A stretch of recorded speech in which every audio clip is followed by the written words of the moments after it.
What does a world with China as the sole dominant superpower look like? I mean, a little bit underlying our discussion is this kind of idea that U.S. is the good guys and China is the bad guys. First of all, dividing the world into good guys and bad guys seems to somehow miss the nuance of this whole human civilization project we're undertaking. But what does the world look like where China is the dominant sole superpower in a unipolar world? Well, I don't tend to think of the world in terms of good guys and bad guys. As a good realist, I think that, states are states. Mhm. They're all black boxes. I don't discriminate between democracies and autocracies. Mhm. But having said that, I am an American. Right. And as an American, I'm interested in the security of my country, the survival of my country.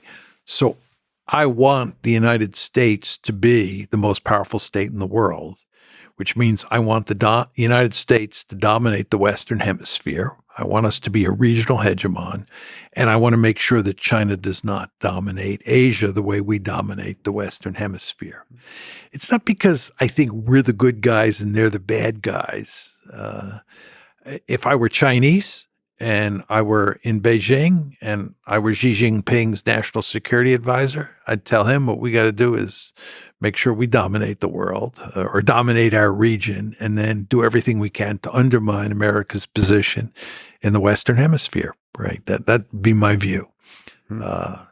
So I guess you could say I do view the world in terms of good guys and bad guys because I'm an American, and More like us and them versus it's us and them. That's a nice way to put it. Yeah, it's us versus them. Not so much good guys versus bad guys. Is it possible to have a stable, peaceful world with a good balance of power, with where it's China and U.S. as superpowers? It's a bipolar world, no longer unipolar. Yeah. Okay. So you're hypothesizing a world where they dominate Asia. Yeah. And we dominate the Western Hemisphere. Yep. I believe there would be a great deal of security competition, intense security competition between those two superpowers. The definition of intense matters here.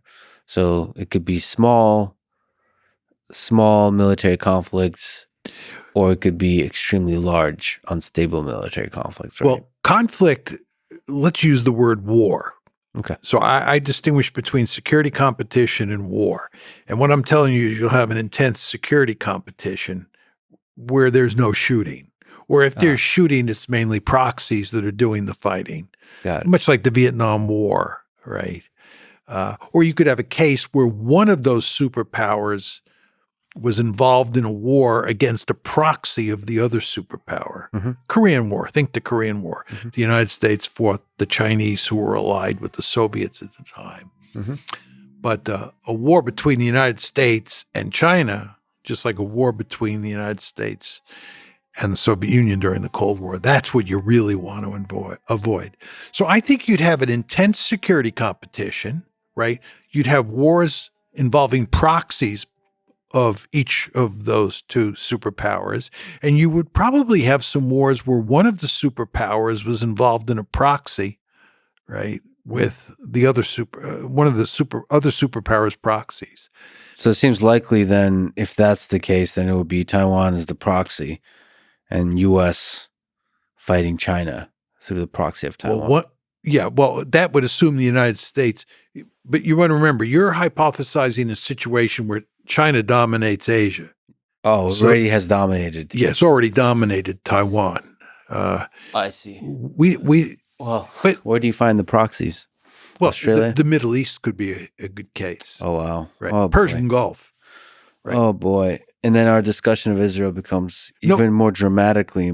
Yeah, well, Israel gets involved. I think in this scenario, if you're talking about a U.S.-China competition, right, and you're talking about the Middle East, I think it's the Gulf. It's the Saudis, the Iranians, the Iraqis. It's the oil. Don't you think it could be Israel versus Iran with some very 1984 kind of dramatic partnership of Iran, Russia, and China versus the United States, Europe, and Israel? I think that's possible. Yeah, Oh, I think that's possible. Yeah. Now that I mean, I hadn't thought about it until you said it, but yeah, I think that is possible. Isn't that terrifying? Yeah. Well, in your scenario where China already dominates Asia and we Yes. dominate the Western Hemisphere, I think you start talking about where the most likely places that the United States and China go head to head or fight through proxies. I think it is the Gulf or the Middle East. And the scenario that you posit